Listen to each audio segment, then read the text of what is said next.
You're listening to the Archaeology Podcast Network.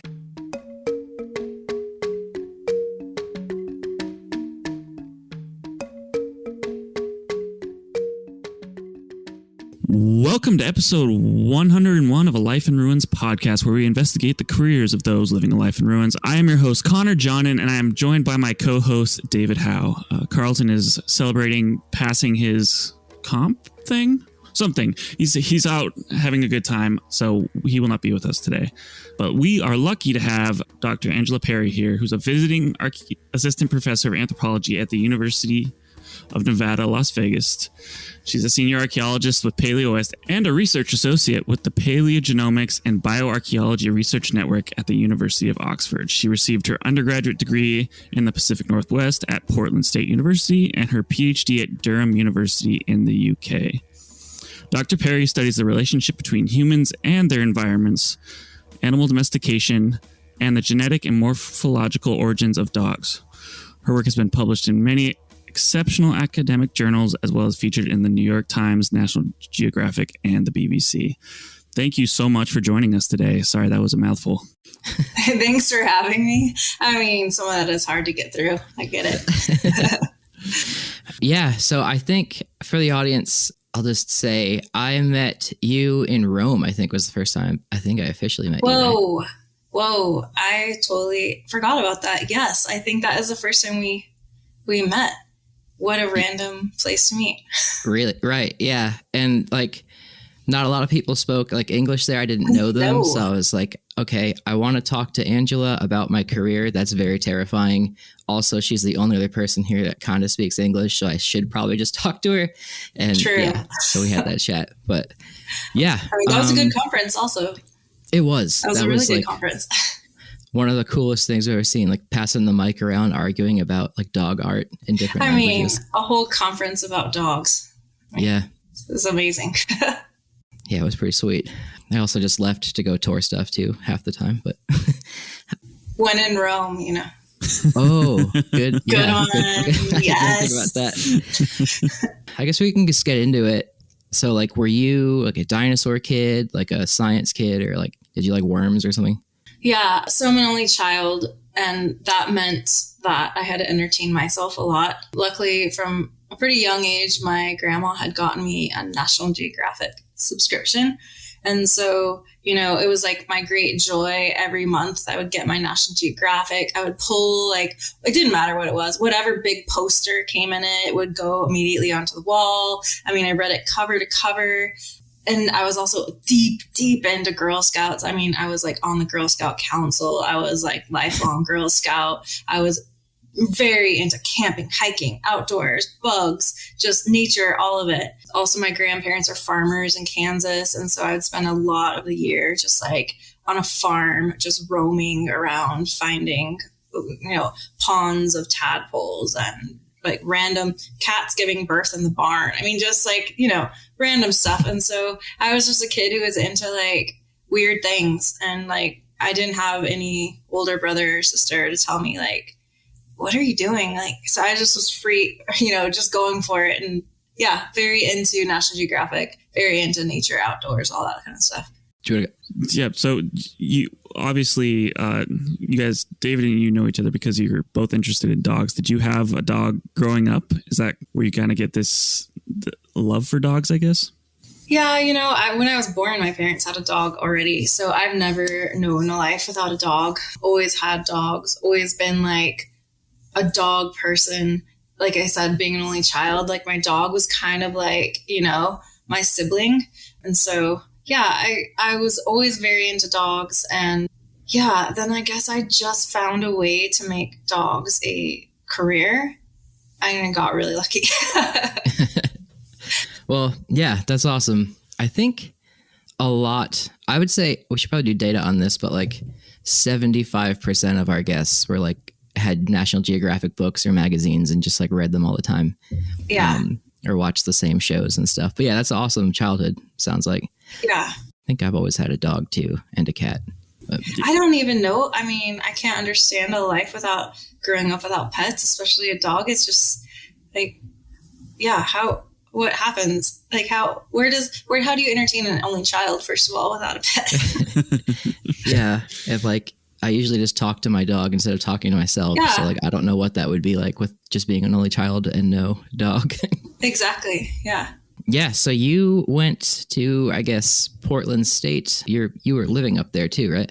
Yeah. So I have a very weird, non-traditional academic path that is, it bifurcates a lot. It splits, it stops, it goes. Like all people usually, I grew up in Las Vegas, which most people are like, oh, that's cool. That's great. Like, didn't you want to stay there? But like everyone, right? You never want to stay in the place that you're from and that you grew up. You like just want to get out and go do something. So as soon as I graduated from high school, I immediately went to Oregon State.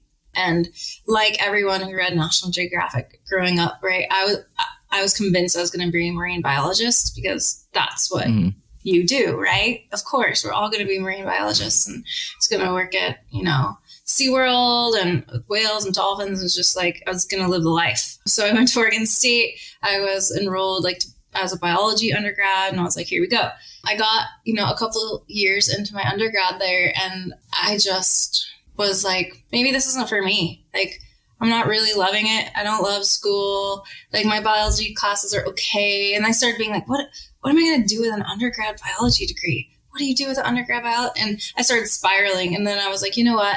I just stopped. I stopped going to school. I moved to Portland, and I was a bartender and working at, clothing stores, and just for years, that's what I was doing. Thought about going back to school, and then was just like, no, I don't know what I would want to do. So I'll just do this. I'll just keep being a bartender working in Portland. And then, one day I decided, okay, I'm ready. I'm a strong believer in, I love the European system of like taking a year off and just kind of like traveling and like figuring out life. I wasn't the type of person who needed to go to university at like 18. I had no idea what I wanted to do. I was super confused. I was taking all kinds of classes all over the place. So I ended up going back to school at Portland State much later. I mean, I think I restarted when I was 27 or 28, my undergrad at Portland State. So I took a good chunk of time off and went back. What kind of inspired you to finally get back into academia? Was it? Yeah, I think I had enough of being a server and a bartender in Portland, right? I liked school. I was good at school. I got straight A's, but it was hard for me to work towards a degree when I didn't know what I wanted to do. And I, like a lot of people, kept changing majors and like taking a couple of these classes, realizing I didn't like it, taking a couple of these classes, realizing I didn't like that. And I was just like taking endless classes, paying endless money for an undergrad degree when I just didn't know what I wanted to do. So when I was living in Portland, I decided, you know what, I'm going to go back to school at Portland State. I'm going to start taking some, I'm going to go back to my roots of National Geographic, right? And I'm going to take some anthropology classes. I didn't really know what anthropology was or, what I would do. And I started out as a cultural anthropologist. I was convinced I was going to be a cultural anthropologist. I was doing my kind of undergrad dissertation on Romani Gypsy population in Portland. And I was working at a Romani Gypsy school and living with a family and doing kind of research with them. And then one day I took, it was great. It was really interesting. But then one day I took Intro to Archaeology with Ken Ames, the kind of go to Pacific Northwest hunter-gatherer guy. And I never looked back. It was never the same after that. I just knew I was going to be an archaeologist. It's prehistoric archaeology is what sucks people in. I don't know why, but I think everybody who intends to go into school to do Mayan or Roman stuff then looks at stone tools, and you hear about ecology and you're like, oh, that's really cool. And you just stick with it. It's so good. It was so interesting. And I think when you have professors who are very good at what they do and are genuinely interested and genuinely interested in passing that information along to their students, it's so addictive. And when you find professors that you like, you just take all of their classes and you're just soak in their knowledge. And that's how I was with Ken and Virginia Butler, the zooarchaeologist at Portland State as well. I took all of her classes, and she's the one who made me love zooarchaeology and wanting to be a zooarchaeologist. So then I decided from then on I was an archaeologist, and I took all archaeology classes, and then I got my degree. Finally. Awesome. Yeah. Did you do any sort of field work or lab work as part of your degree there? Yeah, so I did field school. I actually did a historic field school at Fort Vancouver there. So it's a historic kind of Hudson Bay Company fort. So that was interesting. I definitely knew I wasn't into historics after that. It was interesting. And then I was working in CRM. I was a field tech working in CRM, and then working in the Zoaric lab there at Fort Vancouver, looking at like various animal burials and things like that there. So yeah, I did a little bit of lab work, a little bit of field work, stuff like that. But I knew pretty early on that I wanted to do work with dogs and dog domestication and hunting dogs specifically, which is kind of how I launched into what I did for my PhD. Cool. Before we launch into that, though, I have to ask, is being a bartender hard, or is it really fun, or is it both? Oh, man. I would say that it depends on where you work, and it depends on the day. You know, I've been a bartender in Portland and I've been a bartender in Las Vegas, and they're just two different worlds, right? I feel for anyone who works in a tourist location, who has to deal with tourists every day. It's really hard to do. But for you, it's another day at work. For them, it's like the greatest day of their life, right? They're out in Vegas at a club, and it's just like they're at a bachelor party or it's their birthday. And so for them, it's just like the most exciting day ever. And you're like, it's a Thursday for me. So, you know, like you're just like, how many cosmopolitans? I was a bartender in the days of cosmopolitans and Sex and the City. And it's like, how many cosmopolitans can I make today? Or, you know, how many like Red Bull vodkas can I serve to dudes on a bachelor party? So, you know, right. Has its ups and downs. Okay. Yeah. I guess like, I didn't really think about that. If they're having like the time of their lives, and you have to like kind of like match the energy level. But if you have like, you know, a doctor's appointment or you got no sleep that day, you're just like, oh my God. Yeah. Yeah. And I worked lots of late nights. I worked when I was working on the Strip in Vegas, my shift started at 10 p.m. and I got out at 8 a.m. So Whoa. That's a weird life. Yeah. That's a weird life. Anthropological for sure. Yeah, I feel like nothing good in Vegas happens after like 2:00. Oh no, the weird things that you see, the weird stories that you have after that. Yeah. So like I said, like not a straight. I didn't like graduate from high school, get my 4-year degree, and then go into my PhD. It was a meandering path, you know. Yeah. So on that path, you went to the UK at Durham University. Yeah.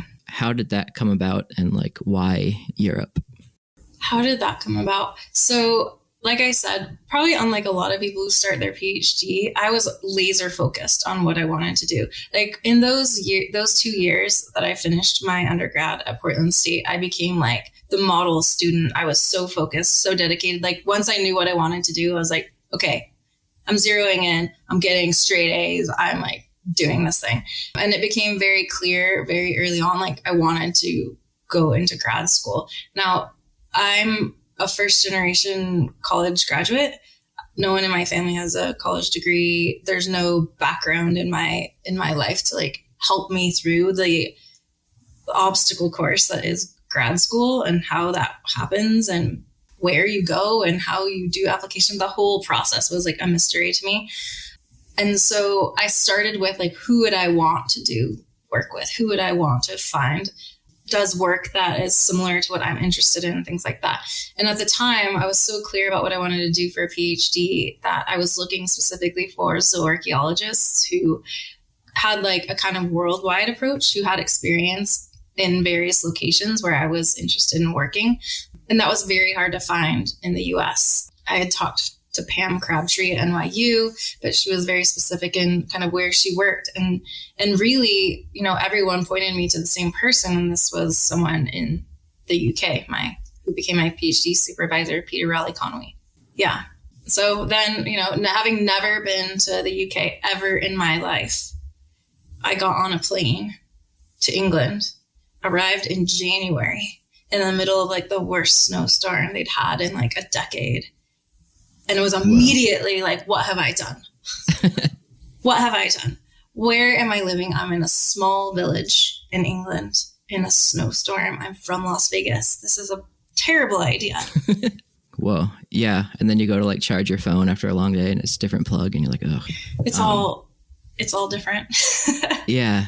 That's wild. Cause like I'm from the East Coast, obviously, but then just went to Laramie, Wyoming for grad school. And that was just like the culture shock of just leaving, I think Knoxville at the time, to then there was just wild to me. But yeah, going to a whole other country and having to do all that and then do grad school must be kind of challenging. Yeah. And a different system, So I was over in Europe for 12 years before I just recently moved back to the US. And it's just a completely different academic system. So for example, undergrads in the UK, they do a 3-year undergrad that's laser focused on their major, right? And so you apply into your undergrad in the UK for a very specific program. So students apply to the Department of Archaeology, get accepted to the Department of Archaeology, and there's no changing your major. There's no like messing around and saying, I don't want to do this anymore. It's like, you're stuck. That's it. It's very hard to change that path once you're on it. And you only take archaeology classes for 3 years. So it's a very focused system. And in some ways, the PhD is very, very similar in that at the time I had colleagues who were doing, 6, 7, 8-year, 9-year PhD programs. That was the kind of norm, like not that long ago. It wasn't abnormal for people to do 8-year PhDs. And in the UK, it was a 3 or 4-year PhD program. So again, it was like this kind of a laser focus on getting to writing your dissertation immediately. Yeah, on a quicker track. Whether that's a good or a bad thing, I'm still not quite sure. But it feels like in the US that length of your PhD is kind of gone down significantly in the last few years. Yeah, and I think that's probably hopefully for everyone's good. And on that note, I think we are going to end this segment right here. This is episode 101. We're talking with Dr. Angela Perri, so enjoy these ads. Welcome back to episode 101 of A Life in Ruins podcast. We're talking with Dr. Angela Perri, and we wanted to start this segment off by just kind of chatting about your dissertation work. So could you give us maybe the elevator speech of what you ended up studying as part of your dissertation? Yes, I studied, I always tell my students, have your elevator speech ready, and here's me failing miserably. What I did was I looked at a comparison of 3 areas across the world: Japan, Northern Europe, and the Mid-South of the US. And I looked at whether people used dogs as hunting adaptations to climate change related to the Pleistocene-Holocene transition. So essentially, I noticed that there are lots of dog burials that all looked exactly the same. And the burials looked very kind of hunting dog-like. They were buried with hunting stuff, and they're with people who were in very similar environments, kind of these deciduous broadleaf forests that kind of arose with the Holocene transition, and people who are hunting largely white-tailed deer and boar in these forests, and had transitioned very rapidly through that climatic change from either polar tundra or boreal forests into these kind of rapidly expanding warm forests with these completely different prey species. And essentially it looked like that they were using dogs as a way to adapt to new environments and new prey. And that once these hunting dogs died, that they were burying them in these very elaborate ways. And that the same thing was happening kind of across the board in these 3 areas, look very, very similar. And in all areas, it stopped once agriculture came in. So it looked very similar and very closely associated with hunter-gatherers. That's freaking cool. Have I published that paper yet? No. I think this is what happens when you do a PhD. Like, you're so tired of the topic that it's a decade later and you just can't bring yourself to publish that PhD. Yeah. Last I told Bob about my my thesis, I told him it was in review, but I had never submitted it. But he just kept asking me. We'll get there. It's internal review. That's what it is. There you go. Yeah. It's coming. Like, so the research you did there, it was like some ethnographic stuff in Japan, or was it more like looking at data and then analyzing it? Yeah, so I spent a large portion of time in Japan during that. I mean, a very good excuse to just go spend a bunch of time in Japan. And one of the things I wanted to do while I was there is, like, people who hunt boar tell me, like, there's nothing like hunting boar. You'll Like, it's a very unique experience, and you have to do it. You have to understand how people are using dogs in the field. And I've done it with hunters in the Mid-South, so in Alabama and various places in the Mid-South. And I've done it with hunters in Sweden and other places, mostly deer, though. And so when I went to Japan, I went out with some hunters. Hunting in Japan is very difficult now. It's a very expensive sport because gun licenses and all of that is like a long process. So it's definitely not like hunting the way a Jamon hunter-gatherer would hunt, right? But we definitely went out and went boar hunting, and it was like a freight train that you can't see coming at you through a dense forest. It was intense, and you immediately see why people use dogs. You can't find the boar alone in a forest without them. The dogs like sniff them out immediately. And as soon as they get their trail, they go running after them and essentially corral them, and then just bark and bark and bark and bark and bark until you find them. And then you kill the boar. I mean, when you go hunting with dogs, you realize why people use dogs to hunt. Because hunting without dogs is a lot harder in those types of environments. So yeah, I did work with people in Japan. And when I was in the Mid-South, I mean, I just love talking to hunters there because, you know, when I talk to people who don't use dogs, and dogs are largely banned now from hunting all across the US and most states, what they'll say to you is like, it's not really a sport if you use a dog. It's too easy. But like, that's the point, right? For hunter-gatherers, that's the point, is that it's not a sport for hunter-gatherer. It's not something that you want to be challenging. It's something that you want to be efficient and as easy and quick as possible. So yeah, dogs work. That's awesome. Well, and I think we talk about this in the episode we recorded yesterday, which is actually going to release after this, but like the experiential knowledge you get from actually going out and doing stuff archaeology wise is really, you might not be able to quantify it or qualitatively. I mean, you could write about it or whatnot, but it's hard to kind of put that into words or publish on it or something like that. But it's super important to actually get into those environments and try to replicate it as much as possible, you know? Yeah. Yeah. I mean, that's one of the things that aside from this kind of general idea of dog hunting, one of the things I found really surprising was that, you know, we think of prey selection, right? Human prey selection and the animals that we go after. But when you use a dog, you don't really have any control. There's no control in prey selection. Like, the dog picks what it's going to go after, and then that's what you go and kill.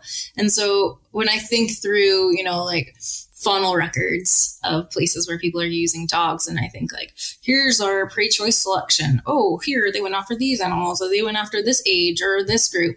Then I'm just thinking like, when you hunt with dogs, that's not the way it works. The dogs choose what you go after. You're not like, no, not that one. So yeah, I mean, you have to be there to really understand these types of like what seem like kind of minute decisions that happen when you're hunting that actually turn into these really important kind of things when you go through the archaeological record. So I guess two questions. One, in like, how much like magnitude does hunting with a dog like optimize your like, you know, return rate for these like cultures? Yeah. So my colleague, Jeremy Koster, he works in Nicaragua. He does some really amazing work now with mosquito and Mayangna people in Nicaragua. Yep. She's excited about that. With mosquito and Mayangna people in Nicaragua who use hunting dogs. They're horticulturalists, but most of their game comes from wild hunting. And he does a lot of work looking at kind of optimal foraging theory and relating it to looking at these dogs. It has a lot to do with the environment that you're in, the prey species that you're in, and how much work you need to put into cost benefit analyses, right? How much work you need to put into getting good dogs. So in places where he works, right, people still use dogs, and they're really important for hunting specific prey species. Some of them, they're horrible at hunting, right? So a very limited prey spectrum that they're good at. But he's in an environment where dogs go very quickly. He'll tell you every time he comes back to his site, most of the dogs he saw last time are gone because of disease, because of jaguars and snakes, and it's not a very friendly environment for dogs. Whereas, you know, other locations like these deciduous forest dogs, you know, we have dogs in burials that are clearly like 10, 12 years old that are hunting dogs. So you have dogs that are seemingly living much longer lives than they are in places like the neotropics. Yeah, it depends on how much work you have to put into it. If you read the ethnographic literature, most places where people use dogs and use them kind of religiously, they will say like, we couldn't do what we do without the dogs. Like the dogs are our primary technology.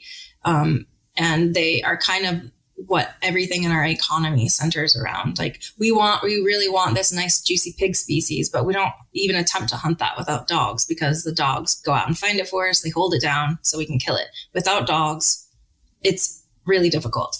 And you hear that over and over for lots and lots of different species. And yeah, it varies by environment, but that's kind of when people use dogs, they really maximize what they're getting out of the environment from them. But Jeremy will tell you as well, like you hope that your dog doesn't go after some creature that like it can never catch. And then you just wasted like 3 hours and you're just like, God damn it, this sucks. Yeah. So they just chase it. Yeah. Right. So it's like dogs are ideal in a location where basically every prey species is a prey species that is good at being hunted with dogs. That's so cool. Yeah. Please take me in your suitcase next time you do something like that. Yeah. You want to go to Nicaragua? If there's jaguars, it'll be kind of fun. So I guess the other question was like, you went to Japan to do some of this and you went to like the southeastern United States, and like was the, not to joke about it, like the cultural experience like kind of equal in the sense of like how like differing it was, or was it like really fun doing both? Hunters are hunters all around the world, and my experience so far has been that they are very similar, kind of worldwide. First of all, everyone is like, what is this like girl doing following us around, watching us hunt with dogs? Why is she asking us weird questions? Like, why is she asking us things that are seemingly obvious? So yeah, they're always lots of fun. They're always really happy to show you what they're doing and why they're doing it. They're always largely maligned groups of people who are getting a lot of crap about A, hunting, and B, hunting with dogs. And so that's been an interesting world for me to slightly step into. When you're a person who studies hunting dogs, you're a little bit like of a target for certain groups of people who are like, hunting dogs are something. So yeah, it's an interesting world to like be part of. And the US is really dwindling. There's so few states where you can hunt with dogs now. And not that I necessarily like agree with hunting with dogs here, but it is kind of a traditional thing to do for a lot of the people that I was working with. So yeah, it's interesting to see moving from the kind of prehistoric side of it to people who are still hunting with dogs. So this might be a dumb question. So, but hear me out. How do you? So you have your ethnographic record. Your field working with these groups. How do you see and study dogs in the past and connect these modern kind of ethnographic accounts to kind of prehistory? Yeah, it's difficult. Let me tell you that identifying hunting dogs in the archaeological record is not like. It's not easy. Now, sometimes I have work. So I've done a paper recently, maybe in the last 2 years, on rock art. So hunting dogs in rock art in Saudi Arabia, which was awesome because it was a panel of people hunting with dogs and bows and arrows and leashes. So we were pretty clear that they were using dogs for hunting there, right? So this is our dream. We would love to just have a bunch of rock art. In Japan, we have some kind of artistic depictions as well of people hunting boar with hunting dogs. So, okay, there it's pretty clear, right? But how you identify a hunting dog is largely through context, through pathology on dogs, through the things that they're buried with and the way in which they're buried. Like I said, with my PhD, we saw dog burials begin with this kind of transition, and we saw them end with the arrival of agriculture, which was at different times in all three of these areas. And then you suddenly see dogs being treated like pariahs or eaten or something else. So you no longer see these kind of elaborate burials, and these burials are mirroring the burials of what you would think of as male hunter burials as well. So you see like a lot of evidence of dogs being treated in a very specific way. So there's lots of like other weird little things that you may find at sites, such as intentional shelters or things being created for dogs. There's lots of really great ethnographic literature about how people treat their hunting dogs and creating sleeping platforms for them, or building them special snow shelters if it's in Arctic environments, or sunshades if it's in quite warm environments, or things like that. So these are some of the more detailed things that are harder to get at, but I think are really interesting. Yeah, that is the kind of stuff that like kind of keeps me up at night. Like, how did they do it? Like what? Like, I don't know. There's just so many answers or questions you could ask about it. Yeah. And like Todd had asked me at one point, like, what's the number one thing you want to find? And I was like, okay, like just a mammoth and like a human and a dog, preferably like the mammoth has gored both of them. So like, they were hunting. Yes. And it's just not going to be found, but we would know a lot if we did. I know. This rock art stuff was like, I'd never even considered it. And then a colleague of mine came to me and said, we found something weird in Saudi Arabia. Do you want to take a look? And I was just like, oh my God. Do you know what you found here?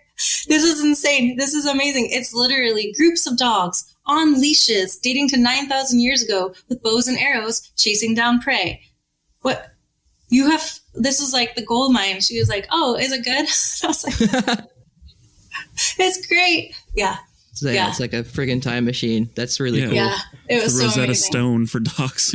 Exactly. And like early evidence of leashes and like what the dogs looked like, and their like kind of phenotypic characteristics and the way that they're using them in different environments. It was just like, yeah, I mean, that's the dream. Like it'll never come along again, but yeah, I enjoyed it. Those dogs had like curled like tails. I remember seeing that in the the panel, which is like not wolfy.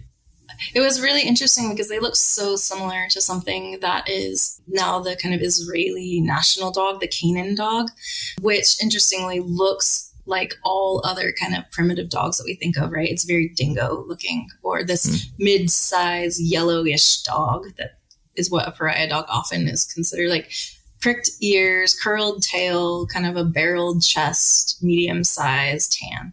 And the depictions of dogs on these panels all looked exactly the same. They all looked very uniform. They even had, so Canaan dogs often have a white chest and have a little white tick on their shoulder.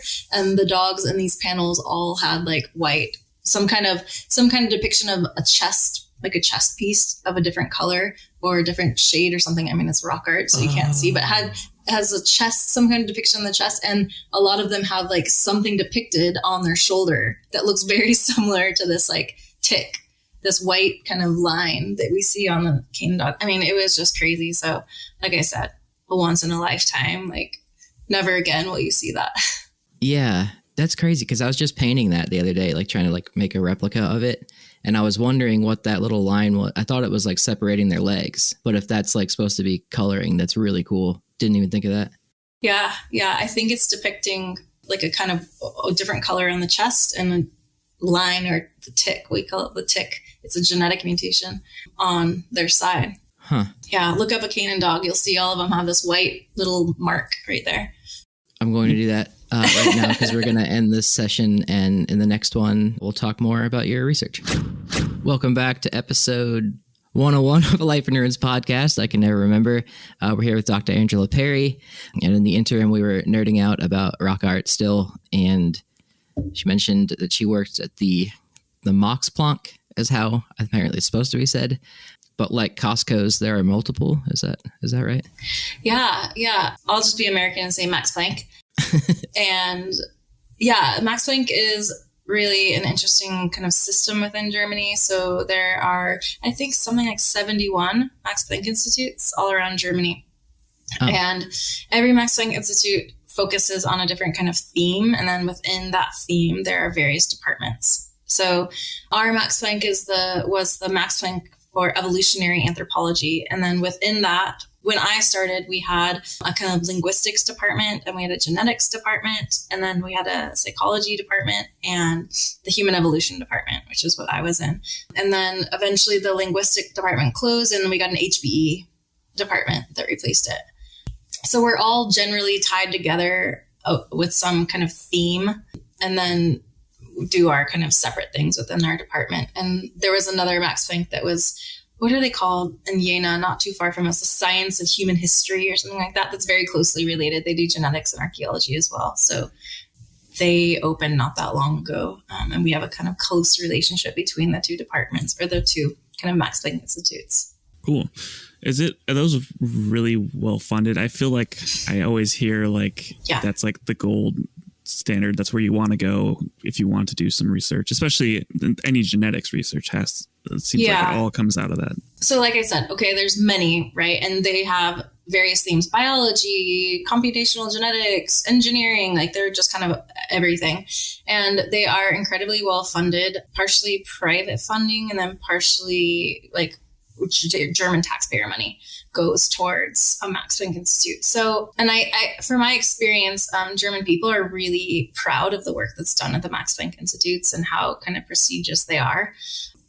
Max Planck is such a unique opportunity to do research on your own terms, to have tons of funding, and to have essentially a free reign of where your research goes. So that has its pros and cons, right? So you have to be incredibly self-disciplined and incredibly in control of your own research and driving your own boat, because you have so much independence at a Max Planck Institute that can sink you if you don't kind of utilize that to your maximum advantage. So yeah, but I mean, what an incredibly unique experience that, I will never experience again. The freedom and financial support that I got being in a Max Planck Institute for 4 years. Yeah. Were you the person to bring dogs as a research topic to there, or was Gregor there first, or how did that come about? So the way that I got involved with Gregor and genetics in general. So when I was a PhD student at Durham, Gregor was at Durham. He was there as part of a RCUK fellowship, so a 5-year fellowship at Durham. I didn't know Gregor at all. I had no work with him or interaction with him at all. And one day I was walking down the hallway and he was like, "Hey, are you the girl that does dogs?" At that time, Gregor was deep into pigs and pig domestication and all things pigs. And I was like, yeah, I work on dogs. And he was like, "I'm interested in starting to work on dogs." And so we had a long conversation about it, which eventually became a PNAS paper in 2012 about dogs and a combination of archaeology and genetics to look at dogs, and then kind of kicked off our long relationship that we have now, pairing archaeology and genetics, which I think has been incredibly successful. I think in my experience, a lot of archaeologists are weird about genetics and think that geneticists don't know a lot about archaeology or care, which is true in some cases. And so I think that Gregor and I have been able to strike a really nice balance in putting both the archaeology and the genetics at the forefront and not letting one lead. Because when that's the case, right, it's always the genetics that become the star of the show, and the archaeology gets pushed to a supplemental where it's also we excavated this site, period. And, so the archaeology never gets to be the star of the show. In our kind of collaboration, I was very insistent that the archaeology needs to be just as important as the genetics. And he has really embraced that. And he has an archaeology background as well. So yeah, we've managed to really do a lot of great collaboration in that way. And, a lot of my colleagues are like, "Well, how did you manage to be first author on a largely genetics based paper? That's so weird." And it's because I don't let the genetics take center stage, right? The archaeology is just as important. And my colleagues understand that and believe that as well. Yeah. And so Gregor's moved on to Oxford now. He's been at Oxford for a while now. And so then I'm associated with that really long name that is difficult to pronounce at Oxford. Very cool.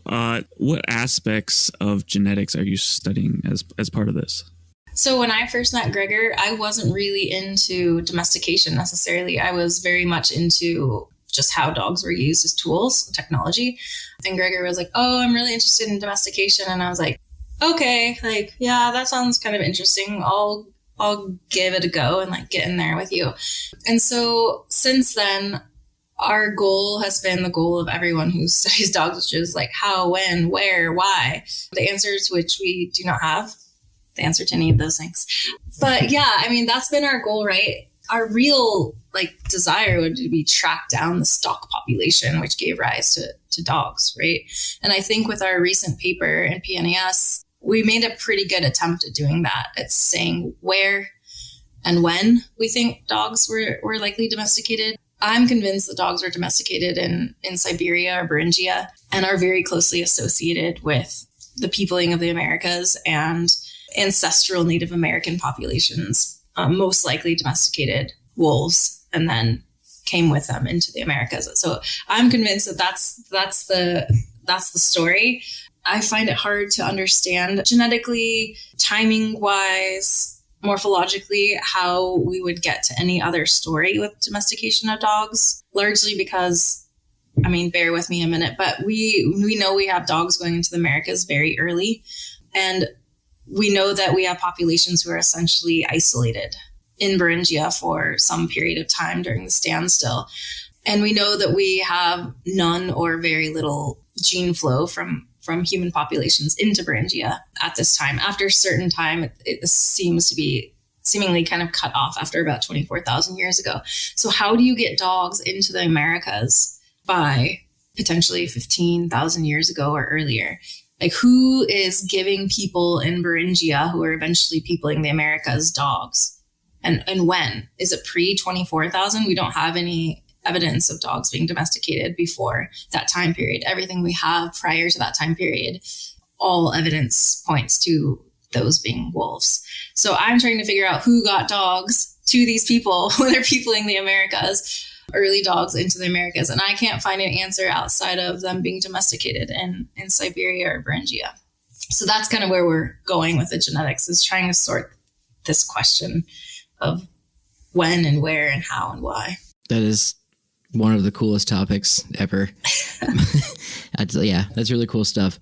From that population there, then, how quickly, I guess I'll preface this, when the paper came out, you mentioned dogs are used as trade items. And I never thought about that, because you're trading food and stone. You're my dog actually is really fast. Let's switch, How quick did they populate Europe and Africa and I guess South Asia? So one of our issues in dog domestication has always been, so anyone who knows the history of dog domestication has seen, we debate back and forth about dogs were domesticated in East Asia, dogs were domesticated in Europe, no, they're domesticated in Central Asia, no, they're domesticated here. And we can't actually we can't actually figure out, why can't we sort that out? That seems weird that we can't pinpoint literally anywhere in Eurasia that we think dogs are from. And I think it's because dogs were domesticated in Siberia and then went both ways. I think they went into the Americas and went back into the rest of Eurasia.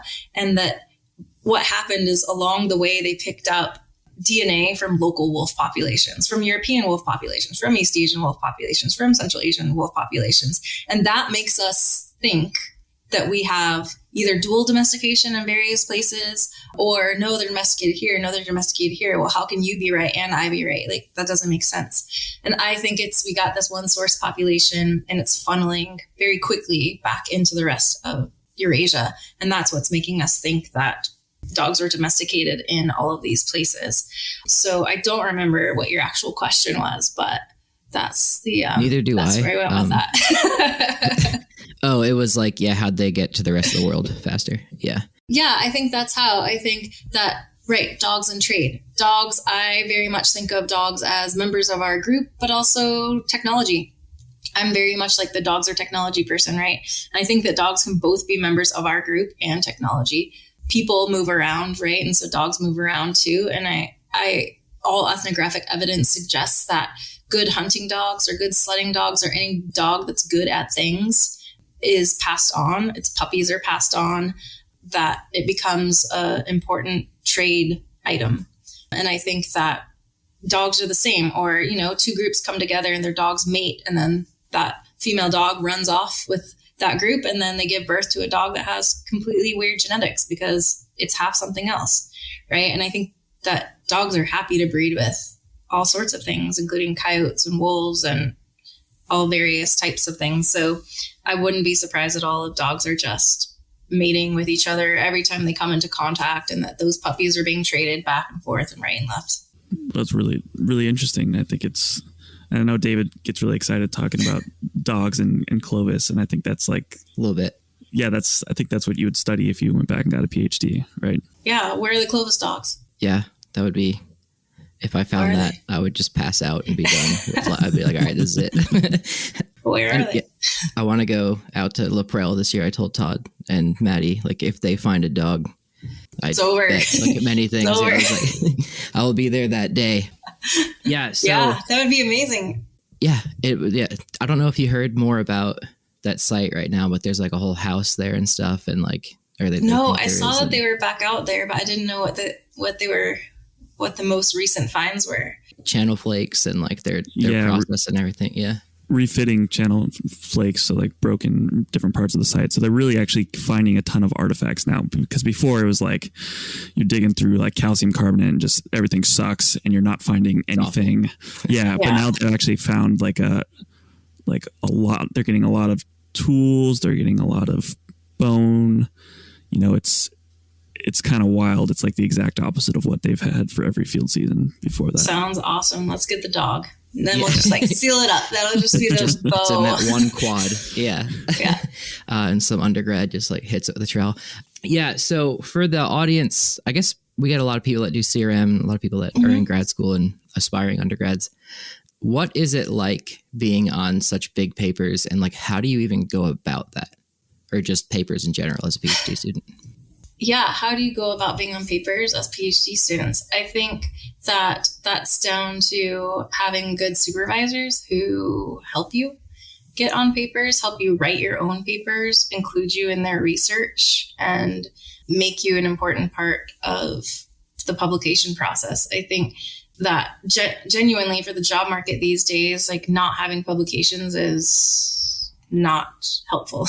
It's not, you're not going to go very far in the job market without publications. And I think that at a lot of places now, it used to be that people would come out of their PhDs with no papers, or maybe like one paper, right? And I don't think that that's the norm anymore. I think that supervisors are realizing that to be competitive on the job market now, that you need to have papers. So yeah, I think that being an active, integrative part of your own research, of the people in your department's research, of your supervisor's research is really the way to go. But you also have to be your own advocate, right? A lot of students may wait around for like someone to give them the opportunity to be on a paper or to write their own papers. But yeah, you have to kind of take it into your own hands sometimes as well. If you have an idea, you have the time and the ability to write it, and you have the support of your supervisor, then yeah, I say go for it. Cool. Why are there so many names on these genetics papers? Why are there so many names on the genetics papers? There's so many names on our genetics papers because we are very much, when I say we, I mean Gregor and I and Laurent and our kind of primary collaborators. We feel like if someone put effort into the work of this paper, whether it was, in the lab or in the field or in the writing of the paper or in the data analysis, anyone who touched the data and made a difference, for me, I'm like a more is more person. And so if people want to be on a paper that they feel they genuinely contributed to, even if it was only in a minor way, I'm happy to add them to the paper. Now, sometimes, that leads to 50, 60, 70 authors on a paper. But you also have, these genetic labs have, a person who's in charge, and then multiple PhD students and multiple postdocs and, lab people who all were important to the process of getting us to these results. So the Direwolf paper that I just published, we had, 53 people on or something like that. But a lot of those are postdocs or PhD students or lab people who were integral in doing the lab work or the analysis. And it's hard. It's a lot of work. It's a lot of time and effort. And I want those people to be genuinely like rewarded for their contribution. So I'm like, get on over here on this paper. And I love it. I mean, I love the idea of a PhD student having like a science or nature paper. That's, good for them. They contributed. So yeah, the more the merrier. On that note, we're going to do a fourth segment, which is the more the merrier. So we'll be right back. That wasn't great. We'll be right back. Welcome back to episode 101 of A Life in Ruins podcast. We are here with Dr. Angela Perri, and we wanted to start off this segment by asking you about what you are doing currently archaeologically.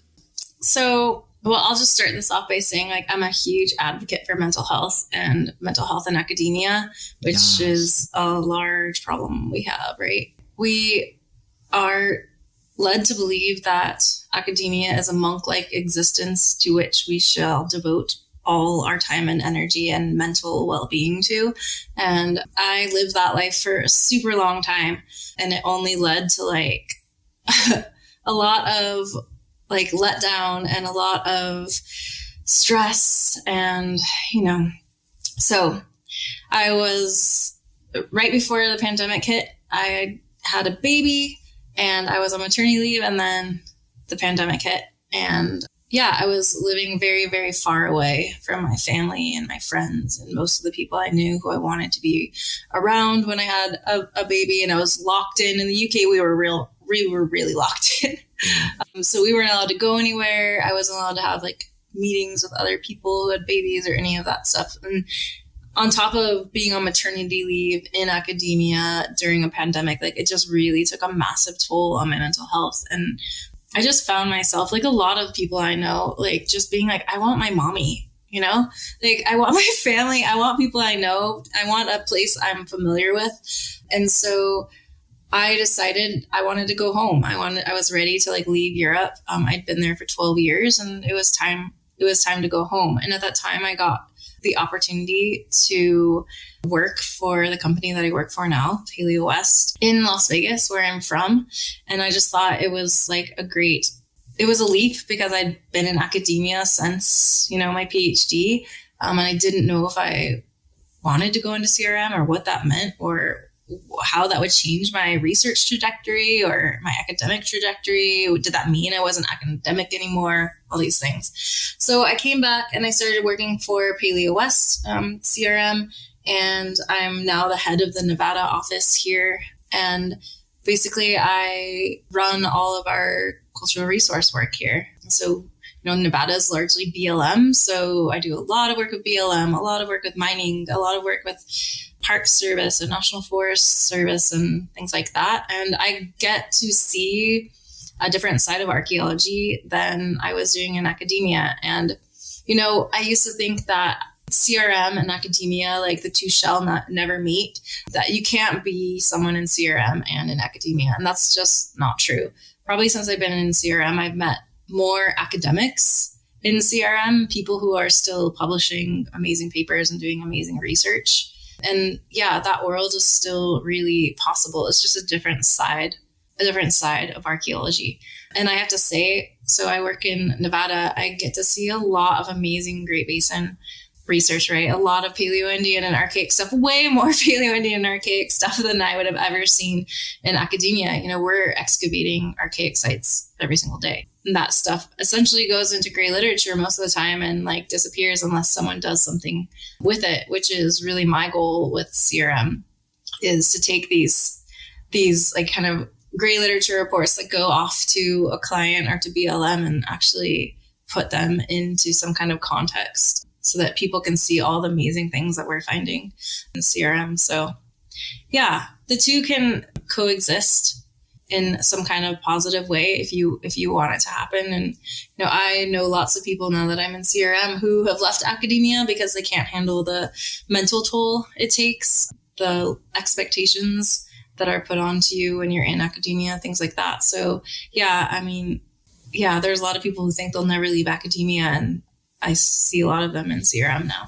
So the pandemic has really changed a lot, I think, for many academics in rethinking mental health and rethinking what they want to do with their lives. So, yeah.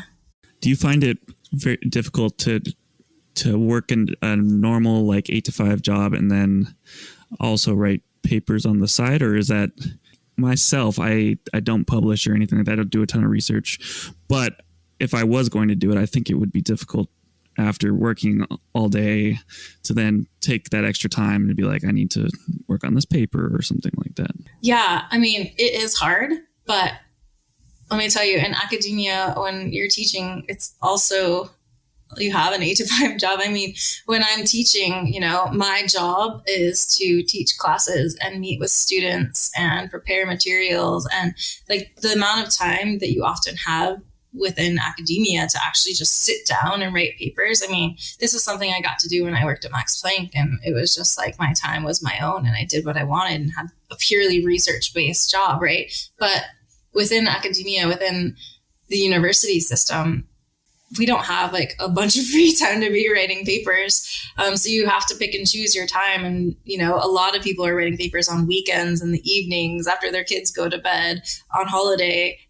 That's when a lot of papers are getting written. So it's not too different from that. The trade-off is in academia, often your life and your work never shuts off, right? It's just an open flow. You're answering emails at 10 o'clock at night and like constantly doing stuff related to academia. Whereas in CRM, largely my job is 9 to 5. And then I don't worry too much about what's going on in CRM on the weekends or at night. So you got to pick your battles, right? So maybe there's trades, pluses and minuses on each side. But this time in my life, I'm really loving the kind of freedom mentally and within my life that CRM offers. And you can still be in research. Still do what you like. I'm still publishing papers and still part of my research groups and collaborations and all of that. I think it was like early 20, during the, right at the start of the pandemic, you and I had that like live on Instagram. I think we chatted for like 4 hours just on Zoom or whatever. But at the, mental health wise, I was like, I think I want to get my PhD still. I don't know, but I really like my job. And everyone was like, if you really want to do it, just go do it. But I had this conversation with you and you were like, if you like your job, stay there. And the rest of the world was on fire. And I was like, that was really good advice. Yeah. I struggle because I think a lot of academia is geared towards, you can't help it. Part of our job when you're at a university, and I'm a visiting assistant professor at UNLV. What does that mean? It means I teach classes, like one class a term. Gotcha. Yeah. And so I'm not tenured. I'm not part of the permanent faculty. I teach classes here and there. And so part of your job as, a faculty member is to encourage students to go into the grad program, right? And that's part of the university system, is that we need grad students. That's how our departments thrive. But the trade-off to that is also that not everyone should go to grad school. Grad school is expensive, both money and mental and time-wise.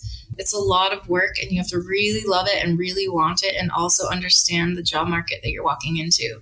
If you think you're going to start grad school and you're guaranteed a professorship and you're going to go off and work at your dream school and be, a lecturer, assistant professor, or something that's unlikely to happen given the statistics of how many jobs we have and how many people are coming out of PhD. And no one wants to say that, and it's uncomfortable. And I know that grad students hate hearing that when I tell them. It's lost me, I think, a number of jobs because I can't help but be honest about the life that we're walking into as people who are in grad school. And I encourage people who really want that life and who are willing to go through the hurdles that it is probably going to entail and have the lifestyle that can make that successful, and are really encouraged to go into academia later. But also I have lots of great students who are doing their masters or who do a PhD and end up in CRM, and that's where they want to be, and that's where they choose to end up. And CRM is a viable, realistic option, right?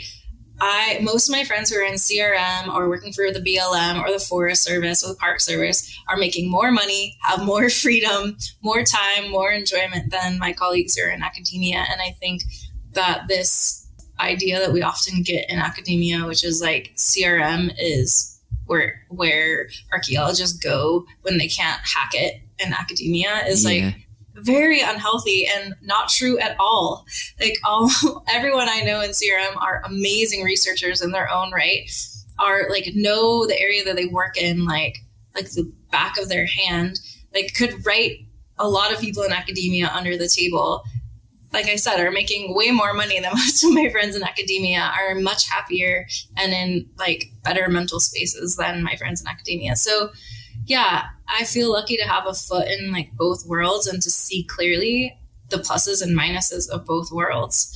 And if anything, one of my roles I hope in the future is to like encourage students, if they want to go on to like a master's or something like that, that like, yeah, CRM is a totally viable option and like a great option, and it's not the default.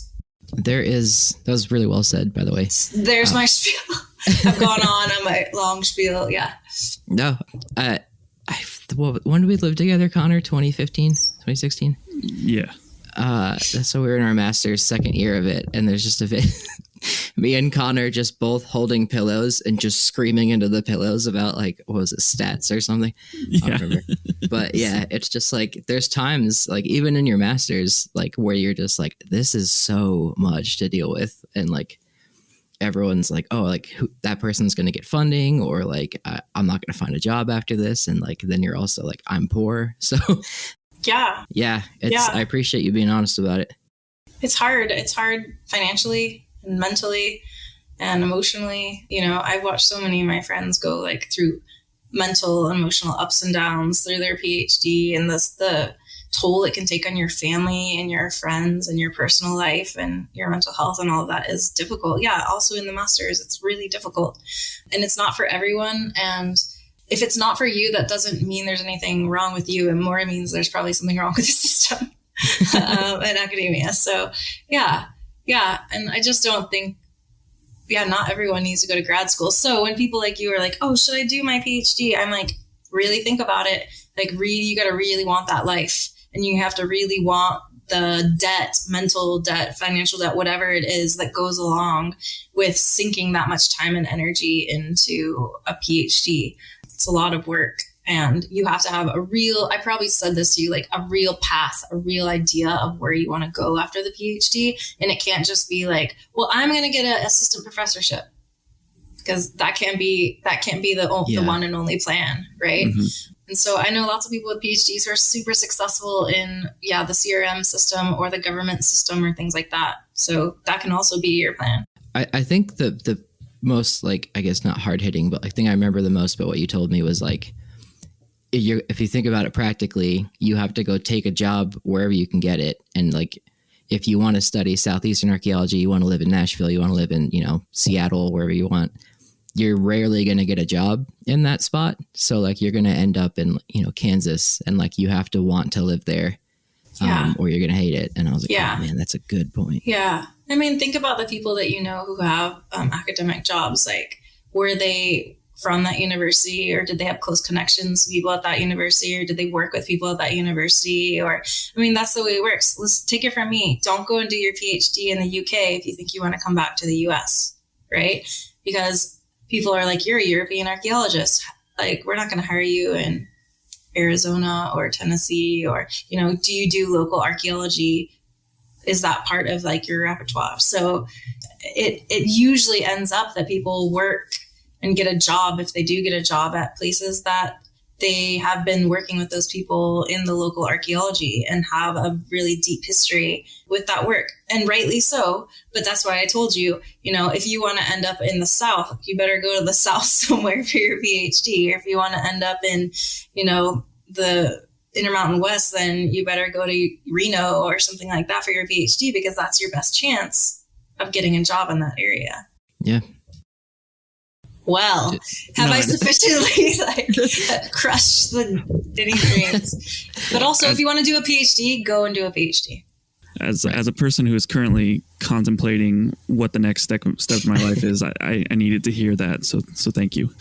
Yes. Yeah. And it's not to like disparage a PhD, right? Or people who are doing their PhDs or masters right now, because those people have chosen that path and like have an idea usually of what they want to do. And I did it, and lots of people I know did it. So yeah, you just have to decide what's right for you.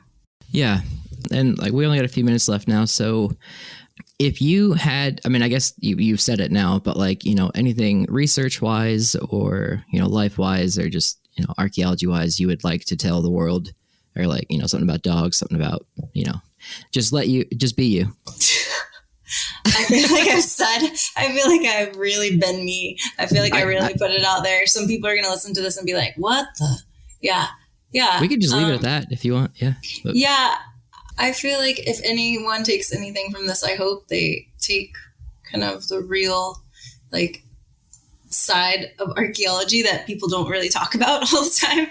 The mental health struggles, the challenges of the whole thing of grad school, of collaborations, of doing this thing that we call archaeology and putting it out there into the world. Yeah, it's not, we often get, I'm sure all you guys get it as well, like, oh, you're an archaeologist. It's like Indiana Jones every day. You're on treasure hunts and, it must just be fun. Are you finding gold? Or are you finding dinosaurs? Is it awesome? Yeah. And like, there's a lot of challenges to what we do.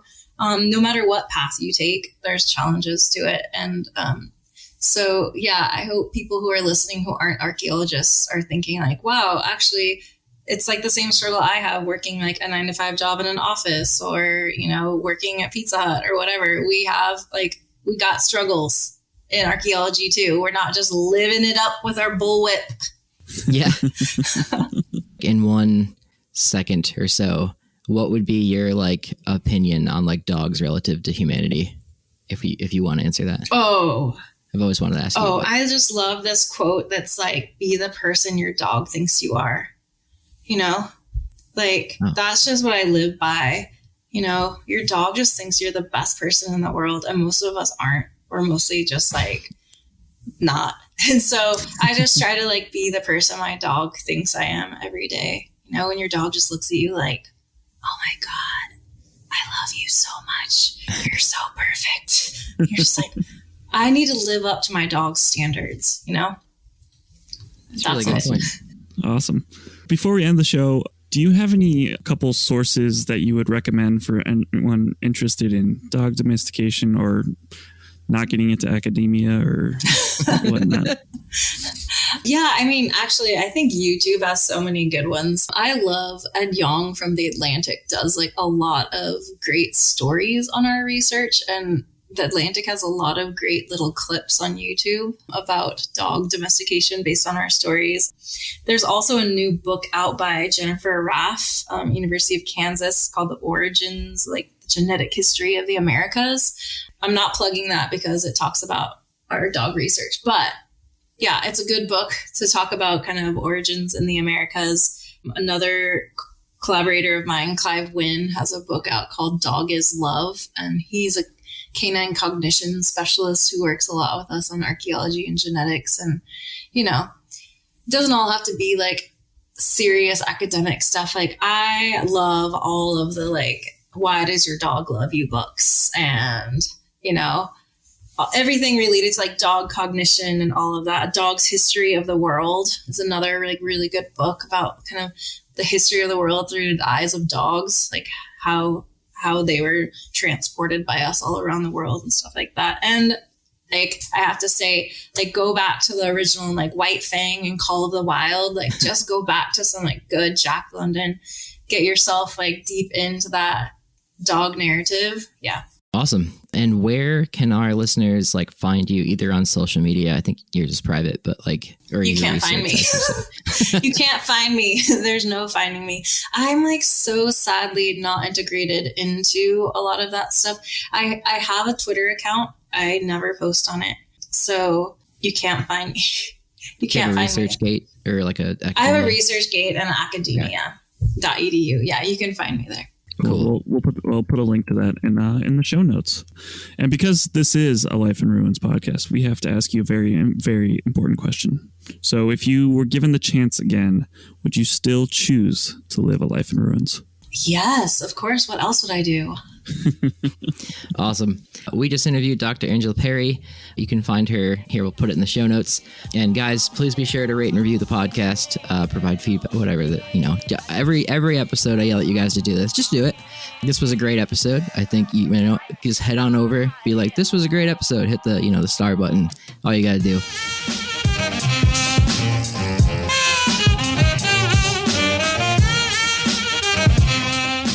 Thanks for listening to a Life in Ruins podcast. You can follow us on Instagram and Facebook at A Life in Ruins Podcast, and you can also email us at alifeinruinspodcast@gmail.com. And remember, make sure to bring your archaeologists in from the cold and feed them beer. Did you hear about the candle that quit his job? I didn't. He burned out. Oh, I mean, it sounds familiar. All right. Love it. That's not that bad. Yeah. Yeah, I guess we're out.